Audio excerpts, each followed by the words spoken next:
मैं मिस्टर मर्दयाल सहायक आचार्य राजनीति राज्य कन्या माध्यमिक विद्यालय। आज हम राजनीतिक दलों के बारे में अध्ययन करेंगे। राजनीतिक दल का अभिप्राय व्यक्तियों के सभी समूह से होता है जिसके सभी सदस्य कुछ समस्याओं के स्वरूप और उनके समाधान के संबंध में उनके एक जैसे विचार होते हैं, अर्थात उनमें मनभेद हो सकता है लेकिन समस्या के स्वरूप और उसके समाधान के संबंध में उनमें कोई गतिरोध नहीं होता है और जिन्होंने सामान्य लक्ष्य की प्राप्ति हेतु मिलकर के वैध ढंग से काम करने का निश्चय किया है, अर्थात उस देश का जैसा कानून है उस कानून की सीमा में रहकर के व्यक्तियों के सभी समूह के द्वारा सार्वजनिक हितों को आगे बढ़ाने की कोशिश की जाती है, जो प्रयास किया जाता है। इस प्रकार के व्यक्तियों सभी समूह को राजनीतिक दल कहा जाता है। कहने का मतलब यह है कि आधुनिक लोकतंत्र के पहिए के रूप में राजनीतिक की महत्वपूर्ण भूमिका होती है। किसी भी स्वतंत्र राष्ट्र में राजनीतिक का अस्तित्व नहीं हो, इस बात की कोई कल्पना नहीं की जा सकती है। उस देश में एक से अधिक दल हो सकते हैं, बहुदल हो सकते हैं। राजनीतिक दलों के द्वारा देश में मतदाताओं की अव्यवस्थित जो भीड़ होती है उसको व्यवस्थित स्वरूप प्रदान करने का काम करते हैं। देश की प्रमुख जो राष्ट्रीय जो समस्याएं होती हैं,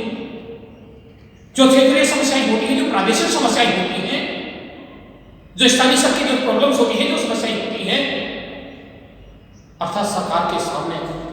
जितनी भी जो समस्याएं होती हैं, इन सभी समस्याओं के बारे में जन सामान्य को जानकारी भी इन राजनीतिक दलों के द्वारा दी जाती है। प्रमुख जो राष्ट्रीय महत्व के विषय होते हैं, इन विषयों के बारे में भी सरकार के द्वारा जो पहल की जाती है उनके बारे में भी जन सामान्य को राजनीतिक दलों के द्वारा ही प्रशिक्षण दिया जाता है, ट्रेनिंग दी जाती है। चुनाव के समय मतदाताओं को राजनीतिक दलों के माध्यम से राजनीतिक प्रशिक्षण दिया जाता है। इलेक्ट्रॉनिक वोटिंग मशीन के माध्यम से मतदान की प्रक्रिया को समझाने की कोशिश की जाती है। सभी राजनीतिक दलों के द्वारा अपनी अपने दल की जो आइडियोलॉजी होती है, जो विचारधारा होती है, जो कार्यक्रम होते हैं और जो नीतियां होती हैं, उन नीतियों के माध्यम से अधिकाधिक संख्या में जनमत को अपने पक्ष में करने का कार्य किया जाता है। वास्तव में चुनाव जो सार्थकता होती है वो राजनीतिक दलों के द्वारा ही प्रकट होती है। चुनाव के समय राजनीतिक दलों के द्वारा मतदाताओं को अपने पक्ष में करने के लिए चुनावी सभाएं आयोजित की जाती हैं। मतदाताओं का मतदाता सूची में नाम अंकित कराने के लिए, जुड़वाने के लिए उनको समय समय पर मोटिवेट किया जाता है, प्रेरित किया जाता है। अर्थात इस प्रकार से चुनावी जो अभियान में प्रचार प्रसार का जो काम किया जाता है, इस चुनाव प्रशिक्षण के माध्यम से राजनीतिक दलों द्वारा काम किया जाता है। कहने में यह था कि राजनीतिक दलों की एक जो महत्वपूर्ण जो भूमिका होती है, जनता और सरकार के बीच एक मध्यस्थ के रूप में काम करते हैं, उनके रूप में काम करते हैं। कहने में होता है सरकार की जो महत्वपूर्ण समस्याएं होती हैं, इस प्रकार की समस्याओं के विभिन्न पक्षों के बारे में जन सामान्य को जानकारी भी राजनीतिक दलों दी जाती है और जन सामान्य की जो मांगे होती हैं, जो डिमांड्स होती हैं, जो समस्याएं होती हैं, इस प्रकार की समस्याओं को सरकार तक पहुंचाने का कार्य भी राजनीतिक दलों द्वारा किया जाता है। तो कहने में यह था कि आधुनिक लोकतंत्र के पहिए के रूप में राजनीतिक महत्वपूर्ण जो भूमिका होती है, राजनीतिक की तुलना उस पुल से की जाती है जो पुल एक नदी के दोनों किनारों पर आपस में जोड़ने का काम करता है। यहाँ पर पॉलिटिकल जो पार्टी से जो कार्यकर्ता होते हैं, जो लीडर्स होते हैं, जो नेता होते हैं, जनता और सरकार को जोड़ने का काम करते हैं और सरकार जनता की जो मांग होती है, जनता की जो सामान्य समस्या होती है, उनको सरकार तक पहुंचाने का काम किया जाता है। तो विभिन्न विद्वानों ने अपने अपने शब्दों में राजनीतिक परिभाषित किया है। वैसे तो राजनीतिक का अभिप्राय व्यक्ति के सभी समूह से होता है जिसके सभी सदस्य को समस्याओं के स्वरूप और उनके समाधान के संबंध में इससे विचार होते हैं और जिन्होंने सामान्य लक्ष्य की प्राप्ति के लिए मिलकर वैध ढंग से कार्य करने का निश्चय किया है। देखिए, राजनीतिक का अपना कोई व्यक्तिगत स्वार्थ नहीं होता है, कोई निजी नीति नहीं होता है, बल्कि एक प्रकार वे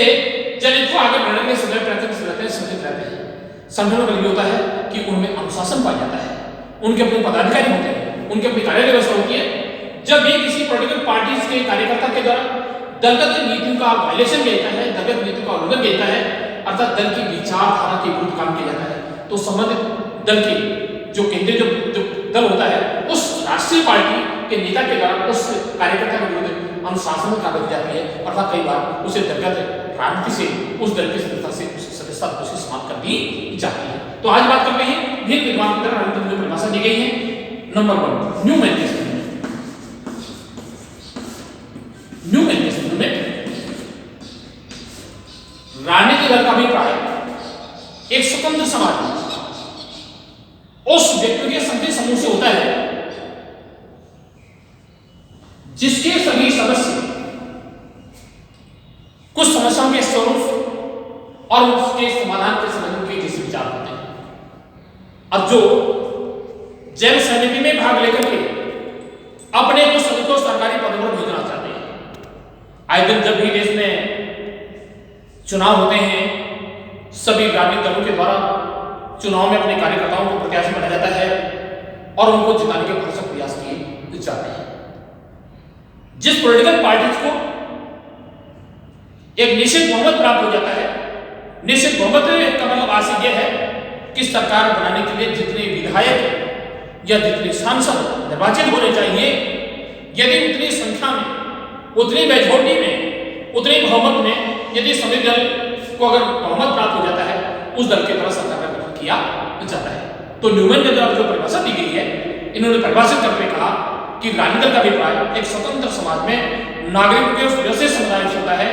जिसके सभी सदस्य को समस्याओं के स्वरूप उनके समाधान के समय एक दूसरे विचार करते हैं और जिन्होंने जन समिति में भाग लेकर अपने कुछ सदस्य को सरकारी पदों पर भेजना चाहते हैं, अर्थात वो सरकार का गठन करना चाहते हैं। इस प्रकार के व्यक्तियों के सदस्यों को राजनीतिक दल कहा जाता है। एडमंड बर्ग के शब्द में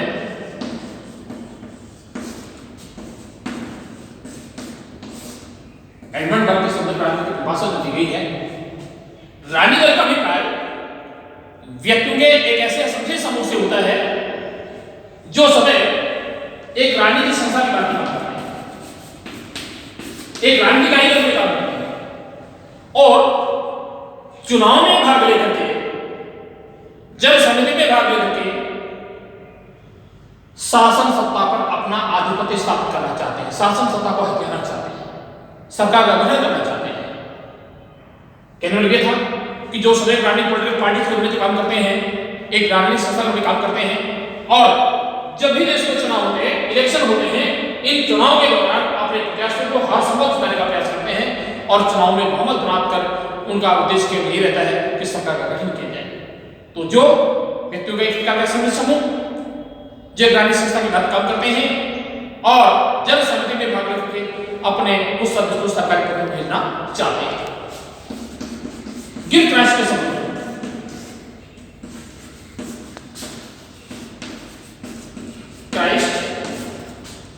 के शब्दों में राजनीतिक दल का अभिप्राय पूर्ण या अपूर्ण रूप से संदिग्ध व्यक्तियों के समूह से होता है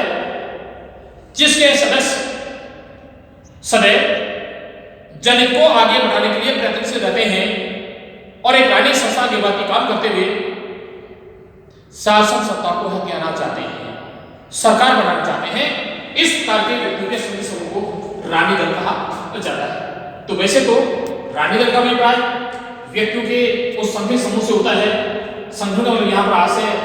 अनुशासन से होता है, उनकी अपनी विचारधारा होती है, उनके अपने कार्यक्रम होते हैं, उनकी अपनी नीतियां होती हैं, उनमें पदाधिकारी होते हैं और उनमें अलग अनुशासन पाया जाता है। जब भी किसी भी समस्या के पक्ष और विपक्ष में जहां मतदान की बात आती है तो सभी राजनीतिक दलों के द्वारा, उसके कार्यकर्ताओं द्वारा अपने दल की विचारधारा के प्रचार प्रसार में रुचि ली जाती है। कहने लगे था कि जो सदैव एक राजनीतिक संस्था की भांति काम करते हैं और सदैव जनहित को आगे बढ़ाने के लिए संदिग्ध रहते हैं, उनके अपने निजी स्वार्थ नहीं होते हैं, इस प्रकार के व्यक्ति के संघीय समूह को राजनीतिक दल कहा जाता है। आइए बात करते हैं राजनीतिक दलों के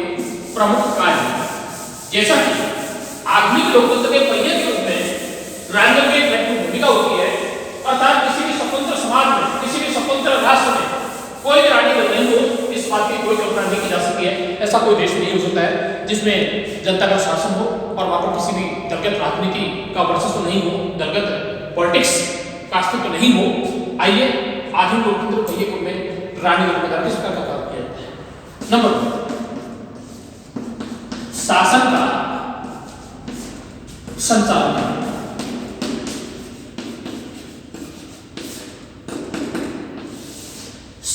राजनीतिक दलों के द्वारा देश में होने वाले चुनाव में अपने ही दल के कार्यकर्ताओं को प्रत्याशी बनाया जाता है, उम्मीदवार बनाया जाता है और उन्हें विभिन्न प्रकार जिताने के प्रयास किए जाते हैं। उस दल की जो विचारधारा होती है, उस दल की जो नीति होती है, जो कार्यक्रम होते हैं, उनसे अधिकाधिक संख्या में जनता को प्रभावित करने की कोशिश की जाती है। जनता चुनाव को संशोधन करने का प्रयास करते हैं। कहने में होता है कि चुनाव में जिस दल को मेजोरिटी प्राप्त होती है, बहुमत प्राप्त होता है, अर्थात सरकार बनाने के लिए जितने विधायक या सांसद निर्वाचित होने चाहिए, यदि उस दल के द्वारा इस कार्य में सफलता प्राप्त कर जाती है, समझ दल उस काम में बहुमत प्राप्त हो जाता है, मेजोरिटी प्राप्त हो जाती है, उसी दल के द्वारा सरकार का गठन किया जाता है। और चुनाव के समय जो चुनावी घोषणा पत्र जारी किया जाता है, जो चुनावी मैनिफेस्टो जारी किया जाता है, इस चुनावी घोषणा पत्र के माध्यम से अपने ही दल की नीतियों को ध्यान में रखते हुए शासन का संचालन करने का प्रयास किया जाता है, सरकार का गठन किया जाता है और उसी दल के नेता के द्वारा अपने ही दल के कार्यकर्ताओं को अपने ही कैबिनेट में भर्ती करने के प्रयास किए जाते हैं और अपने दल का जो चुनावी जो घोषणा पत्र होता है उसको विवादित करने का प्रयास किया जाता है। दूसरा काम करते हैं रोल ऑफ विपक्ष, रोल ऑफ अपोजिशन पार्टी, विपक्ष के रोल करते हैं। यद्यपि सभी राजनीतिक को यही किया जाता है कि आने वाले चुनाव में, होने वाले चुनाव में उन्हें अधिकाधिक संख्या में विधायक या सांसद निर्वाचित करने में सफलता प्राप्त हो अथवा उन्हें बहुमत प्राप्त हो, लेकिन जिस राजनीतिक दल को चुनाव में मेजोरिटी प्राप्त नहीं होती है, बहुमत प्राप्त नहीं होता है, अर्थात सरकार बनाने के जितने विधायक सांसद निर्वाचित होने चाहिए, यदि उतनी संख्या में विधायक सांसद निर्वाचित नहीं हो पाते हैं, तो ऐसी स्थिति में उस दल के द्वारा एक विपक्ष के रूप में काम किया जाता है, अर्थात सत्ताधारी दल की नीतियों की रचनात्मक आलोचना करने का काम किया जाता है। जब भी चुनाव होते हैं, जब भी विधानसभा के अधिवेशन होते हैं या संसद अधिवेशन होते हैं, विपक्ष पार्टी की, सभी विपक्ष पार्टी के द्वारा शासन सत्ता का प्रबल विरोध करने का प्रयास किया जाता है और सदन में उसकी जो कार्रवाई की जाती है, सत्ता पक्ष की कार्रवाई को बाधित करने का प्रयास होता है और कई बार सदन से वो वॉकआउट भी कर जाते हैं, वही गवर्नमेंट भी कर जाते हैं। अतः सदैव विपक्ष के द्वारा सत्ताधारी दल को, सत्ता पक्ष को जनता के प्रति सजग रखने का काम किया जाता है। जिस दल में, जिस देश में प्रबल विपक्ष नहीं होता है, मजबूत विपक्ष नहीं होता है, वहां सत्ताधारी दल के द्वारा तानाशाही शासन करने की कोशिश जाती है, लेकिन सत्ताधारी दल की नीतियों को तानाशाही को रोकने का सबसे इंपॉर्टेंट जो काम किया है वो विपक्ष के दल किया जाता है। विपक्ष केवल सत्ताधारी नीति का विरोध ही नहीं करता है, बल्कि उसके द्वारा उसकी रचनात्मक आलोचना की जाती है, अर्थात विपक्ष में या निर्णय लेता है, उसे बेहतर व्यवस्था सुझाव करता है कि इसके स्थान पर, इस नीति के स्थान पर आप ये काम करना, ये काम किया जा सकता है। तो जनता जनार्दन को सदैव शासनधारी नीतियों का जो प्रबल विरोध किया है, शासन तंत्र के विरुद्ध उसे रोल ऑफ अपोजिशन पार्टी करने के लिए, उसे विरोध करने के लिए जनमत को तैयार करने का काम विपक्ष से द्वारा किया जाता है। तीसरा काम किया जाता है मध्यस्थता करना, मीडिएटर करना। जैसा कि विदित है कि लोकतंत्र में राजनीति के द्वारा वही काम किया जाता है जो कार्य एक पुल के द्वारा नदी के दो किनारों में जोड़ने का काम किया जाता है, अर्थात राजनीतिक दल के द्वारा जनता और सरकार के बीच मध्यस्थता के रूप में काम किया है, एक मीडिएटर भी काम करते हैं। जनता की जो भावनाएं होती है, जनता की जो समस्याएं होती हैं, इन समस्याओं को सरकार तक पहुंचाने का जो काम किया जाता है वह राजनीतिक दल द्वारा किया जाता है और समस्या का समाधान हेतु जो नीतियां होती हैं, सरकार की जन कल्याणकारी नीति के बारे में जब समय जानकारी दी जाती है वो राजनीतिक दल दी जाती है। तो केवल आज इतना ही करेंगे, बाकी कल करेंगे। धन्यवाद।